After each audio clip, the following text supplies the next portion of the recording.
Avstraliyanın Sidney şəhərində keçirilən Vivid Sydney festivalında 1000-ə yaxın drondan ibarət işıq şousu zamanı gözlənilməz nasazlıq baş verib. Nəticədə onlarla dron idarə etməni itirərək liman sularına düşüb. Bu barədə Science Alert məlumat yayıb.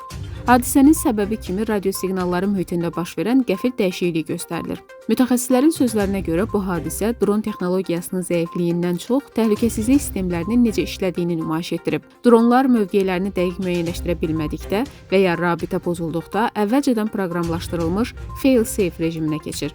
Bu zaman onlar ya təhlükəsiz eniş edir, ya da müəyyən edilmiş təhlükəsizlik zonasını tərk etməmək üçün fəaliyyətini dayandırırlar. Qeyd edək ki, hadisə zamanı heç bir insan xəsarət almayıb. Bunun əsas səbəbi dron şoularının ciddi təhlükəsizlik sərhədləri və geofencing sistemləri ilə idarə olunmasıdır. Bu sistemlər dronların tamaşaçıların olduğu ərazilərə daxil olmasının qarşısını alır.